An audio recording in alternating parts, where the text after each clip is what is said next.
Hello, in this video we will discuss about the human papilloma virus. It is also known as HPV.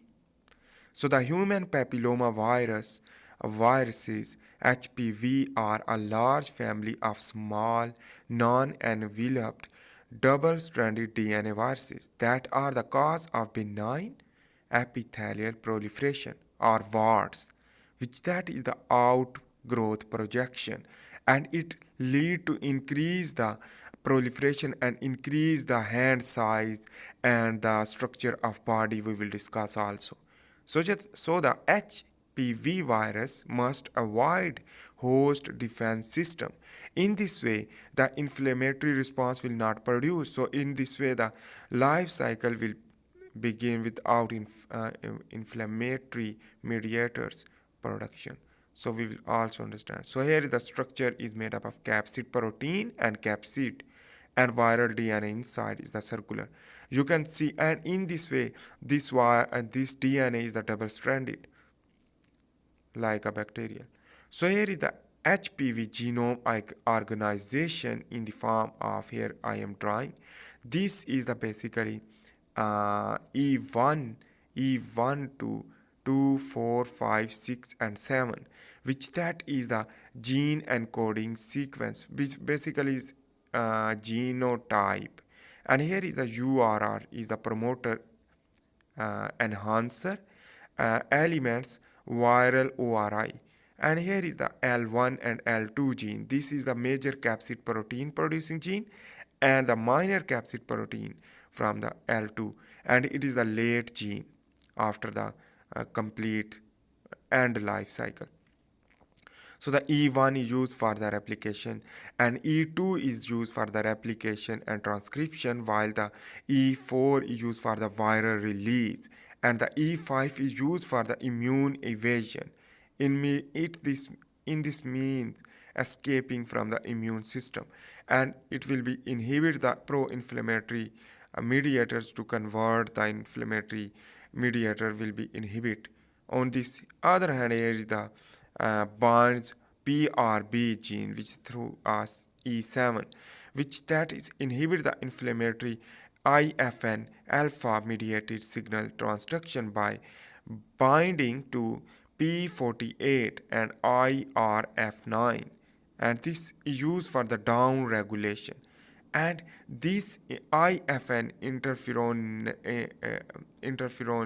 necrotic factor alpha, which that is used for the recruitment of the B cell and T cell and first line of defense. So in this way it will be inhibit, so not recruitment.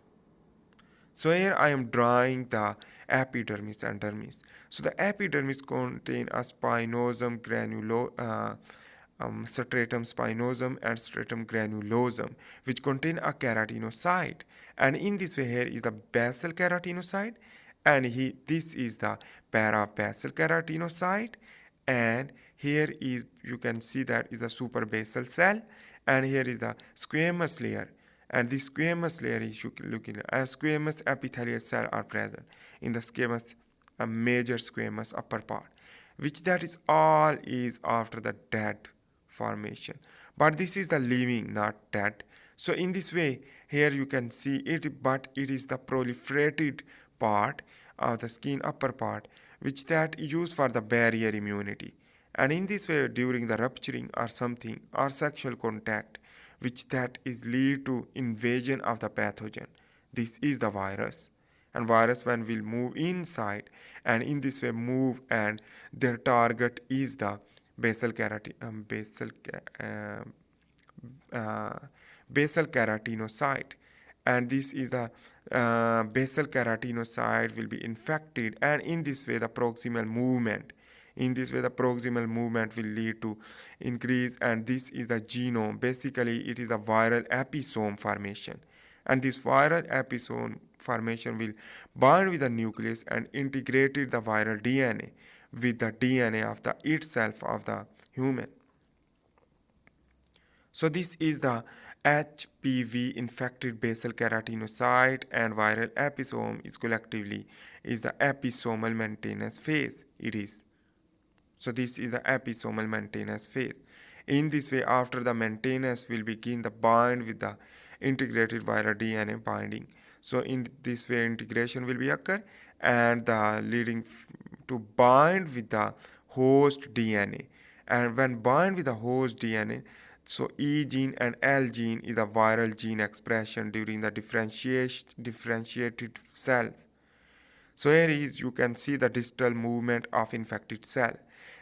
In this way the distal movement means the upper movement from down to upside, and in this way that here is the proximal movement and here is the distal movement of infected cell. It means the distal end of the skin to begin, and here is the blue color is showing that squamous epithelial cell, and it is here is you can see the basically is the major squamous which that's contain a squamous epithelial cell will release the virus after the viral assembly formation, and after this assembly formation to release from L gene and L1 gene basically and L2 gene will become a maturation and new infection will begin again.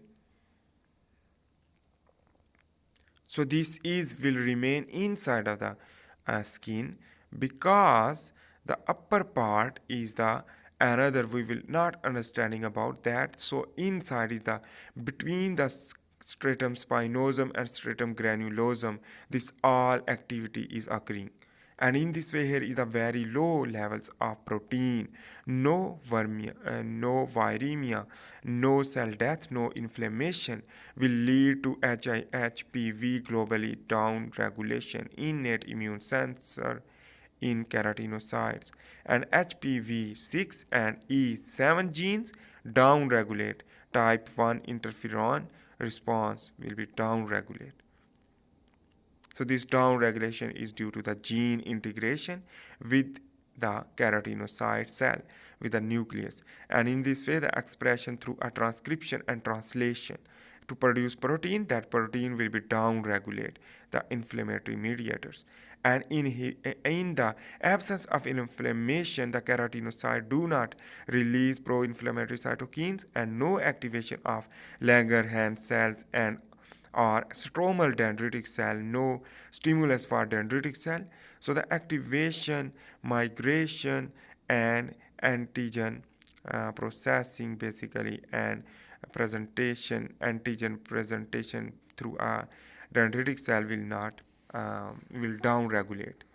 So in this way, this is the movement of the keratinocyte, the basal keratinocyte to upward is the major squamous formation. So in this way, the 6 to 12 weeks will be served for this function, and this 0 week to upper is the 6 to 12 weeks by the skin proliferation.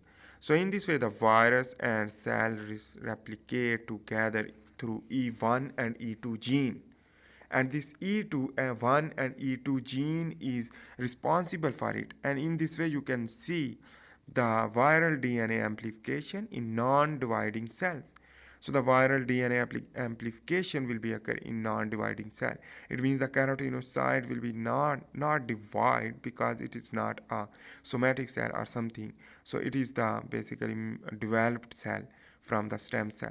So the viral genome at thousands per cell through a E6, E7, E1, and E2 and E5 genomes containing this gene, and this will lead to virus laden cells ready for desquamation and infection of naive individual cell basically the through a L1, L2 and L2 and E2 genes involved in this process.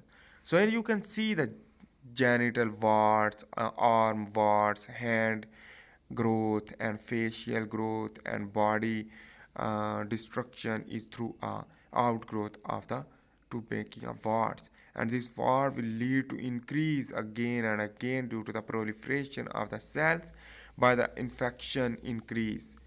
So the vaccine can be inhibit these things. On the other hand, all other medicine can, but we are not understanding about that things.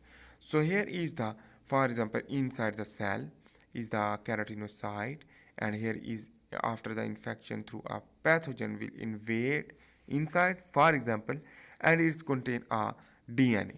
This DNA is contain different type of gene.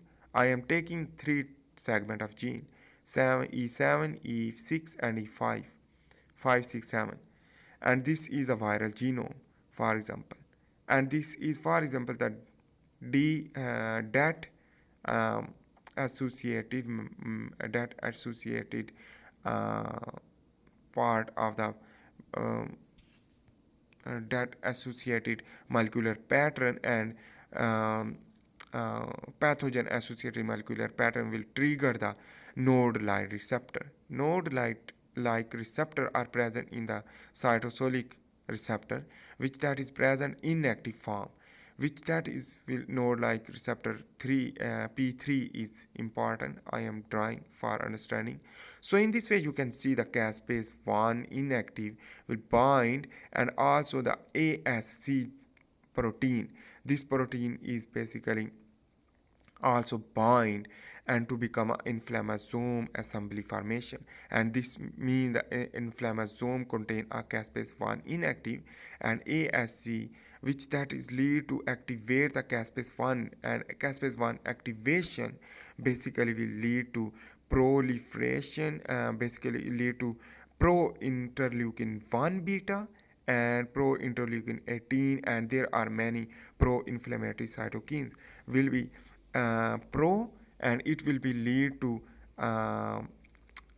mature cytokine formation, and this mature cytokine formation basically lead to give the inflammatory mediators. But in the case of, we will discuss here is the inflammasome assembly. This inflammasome assembly formation by a catalytic domain will be separate through activation of caspase 1 activation, and this caspase 1 activation basically lead to pro interleukin 1 beta and pro interleukin 18 will be activate to become a mature interleukin, and the pro-inflammatory cytokines will convert into the mature inflammatory cytokines.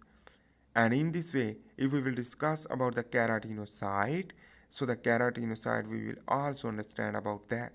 So on the other hand, the important thing is that, so that after the catalyzation, the catalyzation of the pro-inflammatory mediators into the mature inflammatory mediators through a caspase 1 activation. This caspase 1 activation protein is used, it is the catalytic domain will be separate and will become activate. So here is the pro-inflammatory cytokines. These pro-inflammatory cytokines will be catalyzed, and after the catalyzation will become a mature formation. But in the case of keratinocytes, which that can be produced the interleukin 1, 6, 10, 18, and the tumor necrosis factor 4 and 53 and interleukin 1. These all inflammatory mediators will responsible for the recruitment of other dendritic cell, B cell, and the T helper cell activation. And this T cell helper activation is used for the apoptosis, and in this way this is used for the infection site apoptosis and the natural killer cell, etc. On the other hand, the cytotoxic T cell will kill through a perforin and grain enzyme production. So in this way the B cell produce the antibodies. But in the case of the papilloma virus, so this all thing will be inhibited through a viral genome. This viral genome will be integrated into the nucleus, will lead to increase the basically E7 and E6 and E5. Basically E7, E6 and E5 will be inhibit this all activity, and in this way the inhibition of the pro-inflammatory will not mature, and on the other hand the proliferation and differentiation of cells will be triggered through a E5 gene, and in this way the basically you can see the important things. So that was the human papilloma virus overview. I hope you make sense about the infection and their life cycle. So thanks for watching. Please make sure to subscribe, like.